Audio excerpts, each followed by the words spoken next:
Hey guys, I'm Lauren Stone with Toy Wizards, that's toy-wizards.com, and I'm back for another spontaneous toy review, which, as you guys know from that by now, that we do these spontaneously. So I'm jumping right into it. Today, what I'm reviewing is it came out last month. It's the Astro Megazord Power Rangers in Space MiniPla model kit, but from Bandai, distributed in the US by Bluefin Brands. I've been after this sucker since I heard about it via press release last year, and I was so excited because the Astro Megazord is one of my top 5 favorite Power Ranger Megazords. I love, love, love it. Here, I'll show you the toy real quick. We're going to talk a little bit about this Megazord, and then I'll go into the specifics about this model kit.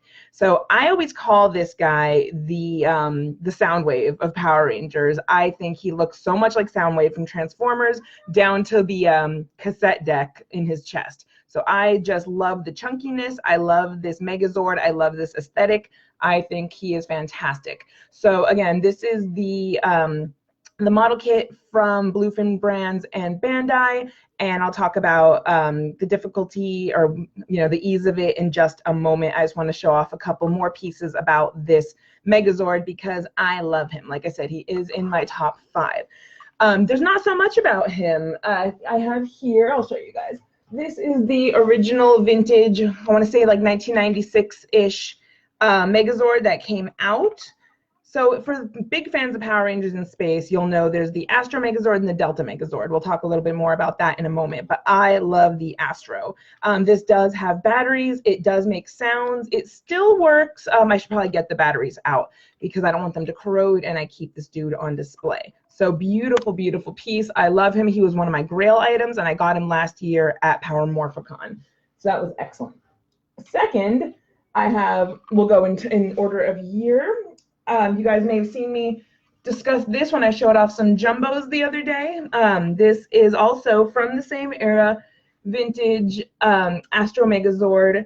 He's beautiful. I love him. The stickers are all clean and good and in place, but he's plastic. He's not a play set. He doesn't open. He doesn't do anything. He doesn't make sounds. This is just for me to hug and cuddle and just love having because I adore this Megazord. And then lastly, this one is my second to last most recent acquirement. I got him, clearly the model kit is my most recent for the Astro Megazord.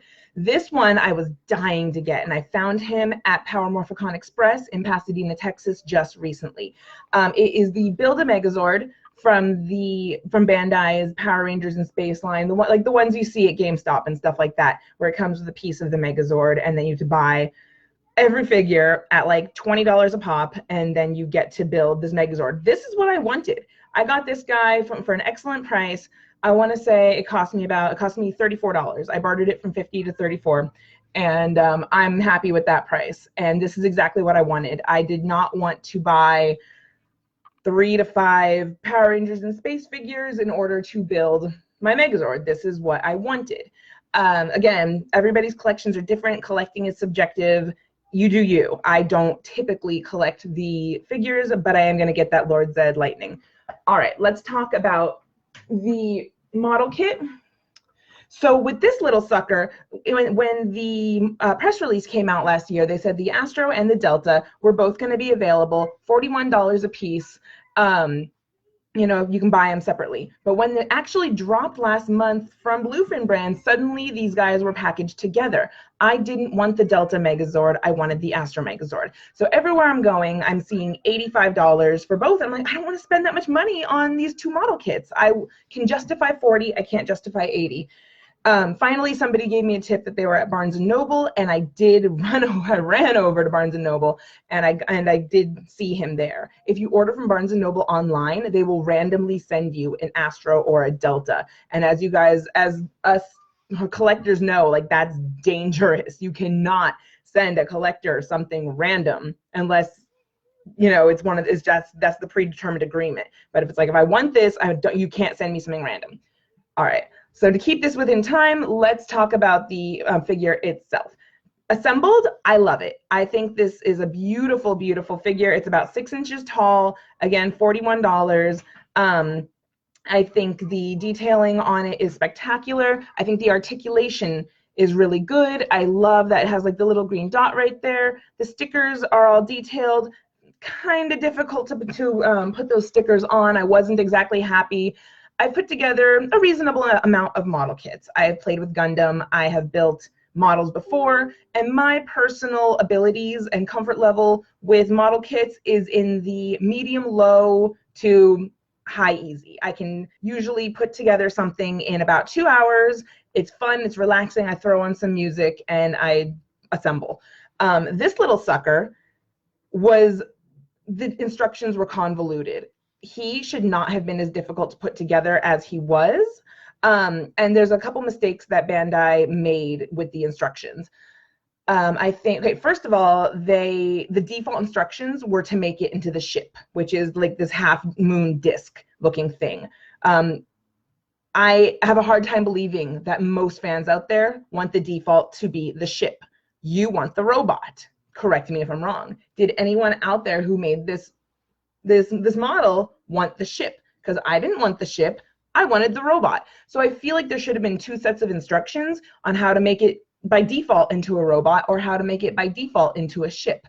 The stickers were very difficult to figure out how they went on, which is a problem I never really had with any other model kits I've put together in the past, just this one. And I also put together the Dragon Zord model kit last year and had 0 problems. I put that thing together in like an hour and a half. It was super, super simple. It was really straightforward. There were no issues. This guy gave me so many problems to the point where I'm not even kidding. I actually gave up and my husband finished it for me, which again has never happened with a model kit.